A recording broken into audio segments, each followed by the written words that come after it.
오늘 추석 명절이 시작됐는데요. 좌우에 계신 분들 이렇게 인사 나누시죠. 명절 잘 지내십시오. 명절 잘 지내세요.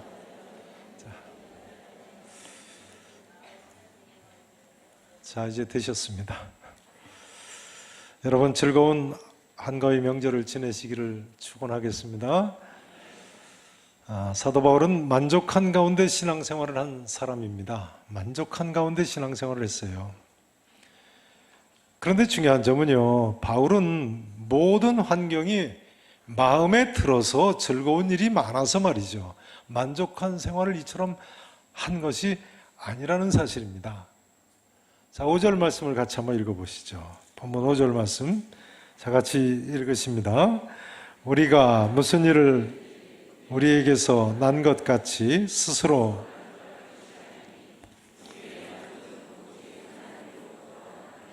우리의 만족은 오직 누구로부터 난다고요? 하나님으로부터. 그러니까 예수님 믿는 사람만 사실은 만족한 삶이 가능한 것이군요. 오직이니까요. 오직. 바울은 지금 사실은 그렇게 만족스러운 환경이 아니었습니다. 1절 말씀을 같이 보세요. 1절 말씀 다 같이 함께 읽으십니다. 우리가 다시 자천하기를 시작하겠느냐? 우리가 어찌 어떤 사람처럼 혹은 너희에게 받거나 할 필요가 있느냐? 우리가 다시 뭐 하기를 시작하겠느냐고요? 자천, 스스로 천거하기를 시작하겠느냐? 우리가 어찌 어떤 사람처럼 추천서를 너에게 붙일 필요가 있겠느냐? 무슨 이야기입니까? 바울은요, 지금 자신의 사도권을 문제 삼고 있는 고린도 교회에 이 편지를 쓰고 있는 거예요. 본래 사도가 되기 위해서는 사도행전 1장에 보면 마띠아를 뽑을 때 그랬죠. 예수님을 직접 뵌 적이 있는 사람이어야 사도가 될 수 있습니다. 예수님을 직접 두 눈으로 뵙고 믿은 사람, 대단한 사람들이죠. 그게 사도예요. 사도의 조건이에요. 그런데 당시 사도 바울을 반대하는 사람들은 예루살렘 교회에 아마도 유대주의적인 색채를 가진 기독교인들 중에 지중해 바다를 건너서 고린도 교회로 온 사람들로 생각이 되는데요. 그러니까 유대인으로서 예수 믿어 기독교인이 된 사람들이죠. 이 사람들은 기독교인도 구약의 율법을 지켜야 한다. 기독교인도 할례도 받아야 된다. 이렇게 다른 복음을 전했습니다.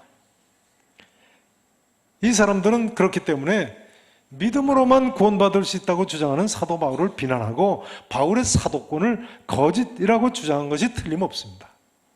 특별히 바울이라는 사람이 예수님을 직접 뵌 적이 없지 않느냐. 그러니 바울을 어떻게 사도라고 할 수 있겠느냐 하고 사람들을 선동을 했을 것입니다. 그러나 사도 바울이 뭐라고 했습니까? 고린도전서 9장 1절에 보니까요, 바울은 내가 사도가 아니냐? 예수 우리 주를 보지 못하였느냐 했습니다. 그러면요, 사도 바울이 언제 예수님을 배웠습니까? 다메섹 도상에서 부활하신 예수님을 직접 두 눈으로 뵀지요. 그러므로 바울은 고린도전서 15장 8절에 보면요, 부활하신 예수님을 목격한 사람들의 리스트를 쭉 나열하면서 맨 나중에 만삭되지 못하여 난 자 같은 내게도 보이셨느니라 했어요. 자기도 예수님 부활하신 분을 뵀다는 거예요. 결과적으로 오늘 어떻게 됐습니까? 바울은 예수님을 두 눈으로 직접 목격한 대사도 바울로 인정을 받게 되지 않았습니까? 그러니까 이런 이야기가 됩니다. 믿음 생활을 하다 보면요, 아무리 믿음 생활을 잘해도 고난이 닥칠 때가 있을 수 있습니다. 특별히 사도 바울처럼 인간관계에서 고난이 있을 수 있어요. 심지어 저 사람 진짜냐 가짜냐 그 정도 논의될 정도로 어이없는 일도 당할 수 있고요. 그러나 성도 여러분, 바울처럼 흔들리지 않고 믿음의 길을 가면 마침내는 진실이 드러나고 의로운 길에서 하나님께 영광을 돌리게 될 줄로 믿으시기 바랍니다. 물론 세상에 가짜도 많죠. 기독교인 같이 보이고 겉보기에는 믿는 사람 같이 보이지만 사고 치는 사람 있지 않습니까? 지난번에 태국에 갔는데 저희 교회 권사님 따님 내외가 저하고 식사를 하면서 하소연을 하는 거예요. 하여간 한국 사람한테 너무나 많은 사기를 당했다는 거예요. 그런데 놀랍게도 그 중에 뭐 어느 교회 다닌다는 교회 이름만 대면 다 아는 유명 한국 교회 교인들이 많았다는 거예요. 제가 그 교회 이름까지 어떻게 옮기겠습니까? 어떻게 생각하면 큰 교회니까 별별 사람 다 있을 수도 있겠죠. 다 회개하고 새 사람이 돼야지. 아니면 교회를 다니지 말거나 말이죠. 그러나 반면에 또한 오늘의 사도 바울처럼 오해 때문에 고난을 겪는 경우도 많죠. 가정에서, 교회에서, 직장에서, 학교에서 오해로 인해서 고난을 겪는 경우가 얼마나 많습니까? 명절이 되면 저는 목사로서 우리 교회 성도님들이 명절 기간에 예수님 믿기 때문에 고난을 겪는 분이 계시면 어떻게 하나 하는 염려가 있습니다. 명절만 되면 제사 문제 때문에 많은 분들이 고통을 겪죠. 어떤 여성도님은 남편분하고 협약을 맺으셨답니다.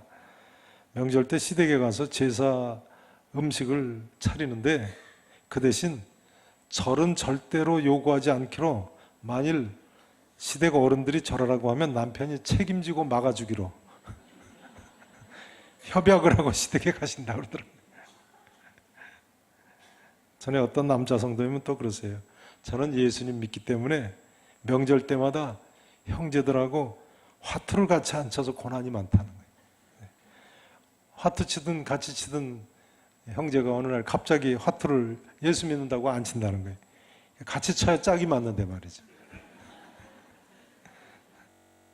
다른 이야기를 알아들으시는 분들은 좀 수상한 분들이세요. 그러나 그럴지라도 오늘의 사도 바울처럼 믿음으로 인내하심으로 하나님 한 분만으로 만족하며 명절을 지내시기를 축원하겠습니다. 저는 명절만 되면 외국에 가서 선교하시는 선교사님들로부터 추석 잘 지내시라는 카톡 문자와 사진을 제법 많이 받습니다. 연하장 같은 뭐 그런 카드죠, 추석. 그때마다 제게 드는 느낌이요.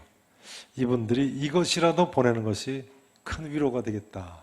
그런 생각이 듭니다.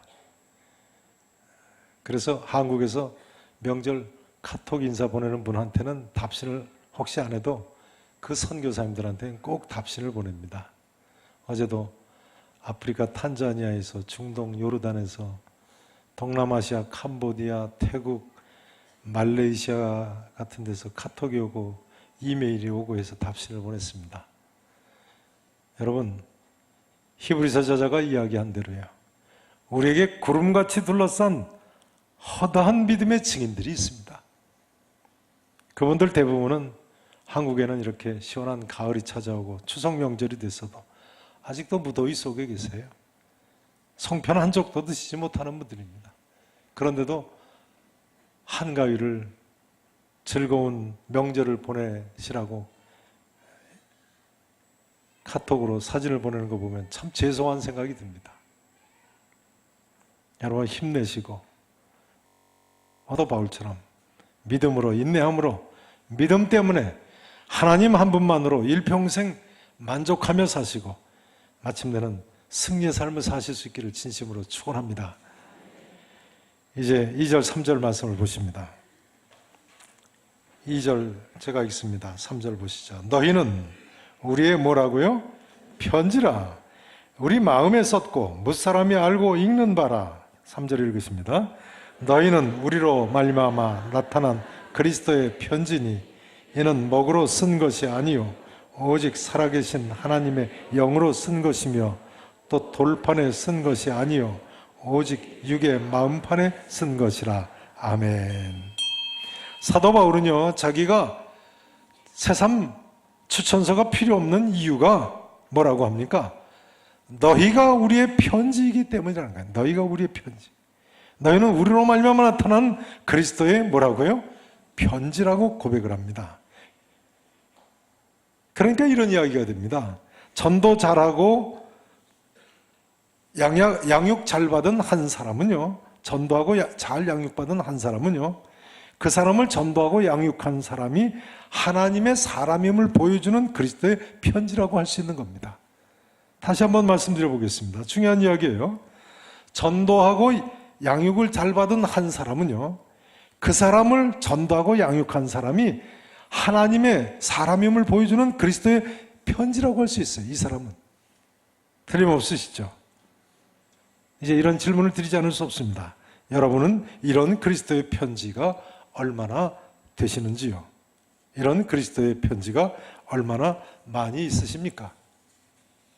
좀 부담스러우신 이야기일 수 있습니다만 그리스도의 편지가 얼마나 되는가를 보면요, 그 사람이 진정한 진실한 크리스천인가를 알 수 있다고 해도 과언이 아닌 것입니다. 이 자리에 혹시 주일학교 선생님이나 교육장님이나 1단계 성경 연구 리더나 3단계 성경 연구 리더, 전도 폭발 훈련자 되시는 분들이 계십니까? 그러시다면요, 그 학생들이 나를 위한 그리스도의 편지라고 자신 있게 이야기하실 수 있겠습니까? 여러분은 어떻습니까? 나는 과연 전도한 사람이나 양육한 사람이 얼마나 있습니까? 저는요, 이 자리에 계신 성도 여러분들께서 그리스도의 편지를 많이 가지실 수 있기를 진심으로 바랍니다. 또한 저도 이 자리에 계신 성도님들께서 제게 있어서 그리스도의 편지처럼 되시기를 진심으로 바랍니다. 다른 추천사가 필요 없습니다. 우리 계산교에서 예수님 믿고 하나님의 말씀으로 양육받은 교우 여러분들이 제게는 그리스도의 편지예요. 우리 모두가 신앙생활을 잘해야 되겠습니다. 계산의 교우 모두가 서로에게 그리스도의 편지요, 추천서가 되시기를 진심으로 축원합니다. 전에 모르는 분한테 장문의 편지를 받았던 적이 있습니다. 펜으로 2장을 빽빽하게 쓰셨더라고요. 시흥시 은행동에 사시는 한 성도님인데 우리 교회가 하도 좋은 소문이 많이 나서 저희 교회 예배를 꼭 한번 와서 참석을 해보고 가셨다는 거예요. 뭐 대기 시흥시 은행동이니까 저희 교회 출석은 뭐 어려우시겠습니다만 좋은 소문 듣고 인천까지 와서 계산교회 예배를 참석해 보셨다는 거예요. 뭐 개인적인 청원이 있습니다만 제가 그것까지 옮기겠습니까? 우리가 예수님을 잘 믿음으로 이런 좋은 소식이 많이 퍼졌으면 좋겠어요. 데살로니가 교회의 믿음의 소문은 온 아가야에, 온 그리스 전토에 그 믿음의 소문이 퍼졌다고 했는데, 그리스도의 편지, 우리가 믿음 생활을 잘하면 이처럼 좋은 소문이 나고 예수 그리스도의 이름이 높아지는 것입니다. 때로는 어떤 오해가 있다고 해도 돼, 또 무슨 고난이 있다고 해도 돼, 마침내는 다 해결되고 예수의 이름만 높아질 줄로 믿으셔야 됩니다. 명절이라서 혹시 억울한 소리를 들으신다고 해도 믿음 생활 잘 하시고 그리스도의 향기만 바라면 되는 것입니다. 그래서 가족들이 한 사람 한 사람 예수 믿게 돼보세요. 그럼 나중에는 제사 문제고 무슨 문제고 예수 믿는다고 비난하는 문제 다 해결됩니다. 저는 처음 믿을 때, 대학 2학년 때 처음 믿지 않았습니까? 처음 믿을 때는 저희 집이나 친척이나 친구들 가운데 믿는 사람이 하나도 없었습니다. 저희 아버지가 그저 교회 가끔 좀 나가셨죠. 교회 집사님이신데도 그렇게 가끔 나가셨어요. 작은 누이가 교회 좀 나가는 정도, 그 정도였습니다. 그러나 40여 년이 지난 오늘 이 시점에서 보면 제 주변에 오히려 믿지 않는 사람이 소수가 됐죠. 그럼 이제는 저희 집에 아직도 제사 드리겠어요? 제사는 예전에 끊었죠. 여러분 희망을 갖고 전도해 보세요. 여기에 진리가 있기에 차츰차츰 다 변하게 되어 있습니다. 자, 이제 5절 말씀을 다시 읽어보십니다. 3장 5절 말씀 다시 한번 읽어보십니다. 시작.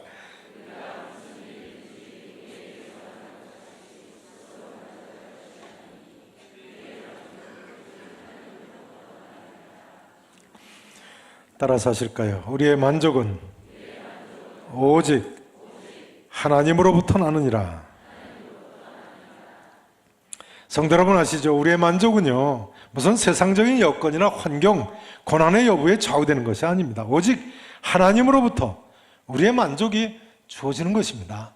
그렇습니다. 성도의 만족은요, 여건이나 환경을 초월하는 것입니다. 그러니까 항상 기뻐하고 범사에 감사하고 쉬지 않고 기도할 수 있게 되는 것입니다. 우리가 그렇게 살아야죠.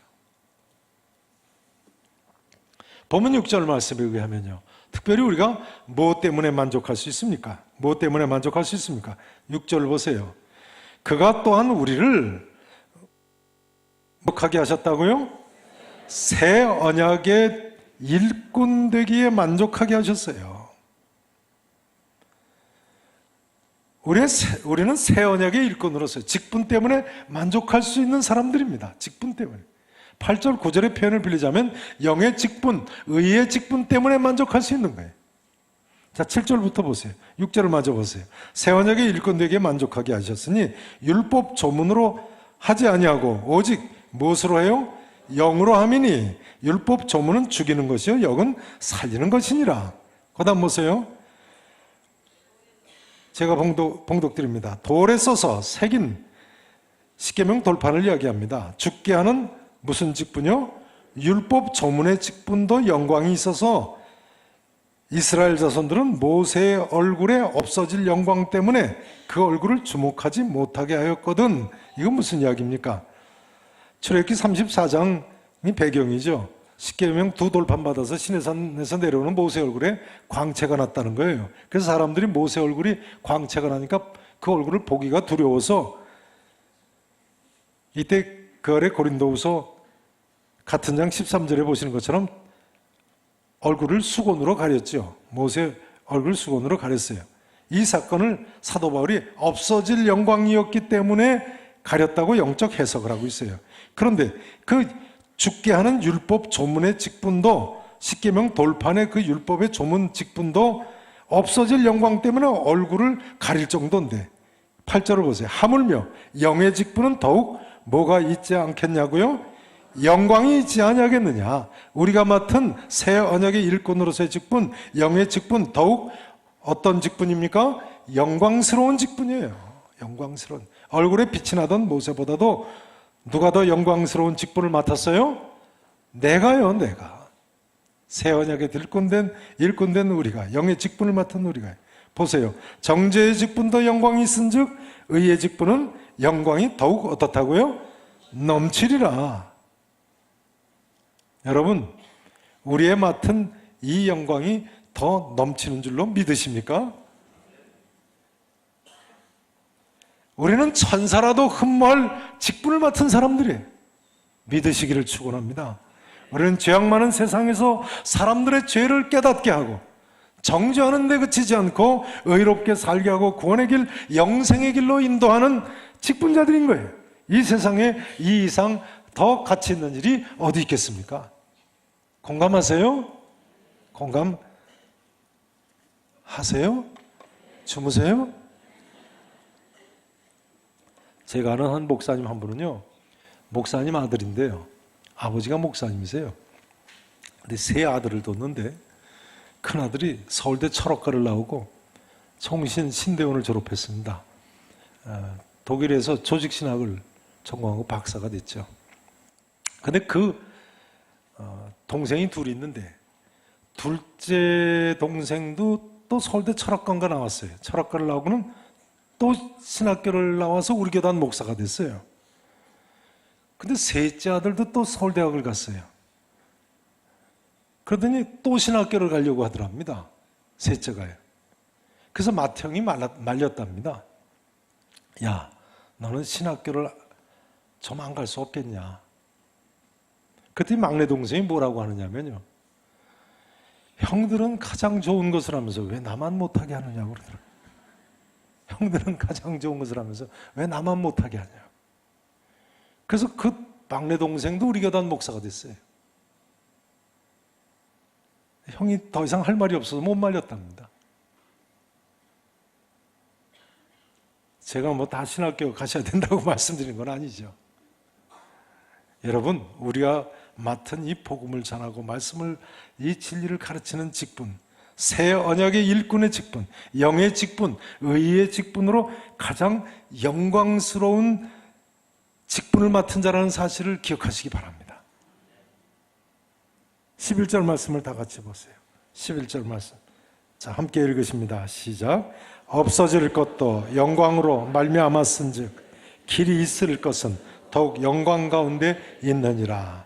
여러분, 세상 영광은 다 없어질 영광인데, 게다가 모세의 율법에 그 죽게 하는 영광도 또한 없어질 영광인데요.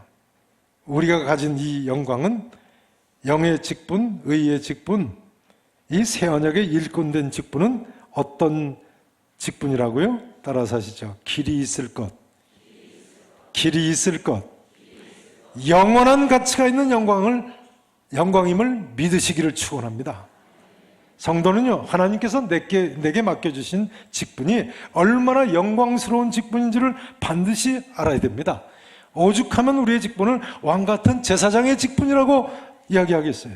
우리는 실제로 왕같은 제사장들입니다. 이를테면 구약시대 대제사장과 같이 그런 직분을 맡았다고 생각하시면 틀림없습니다.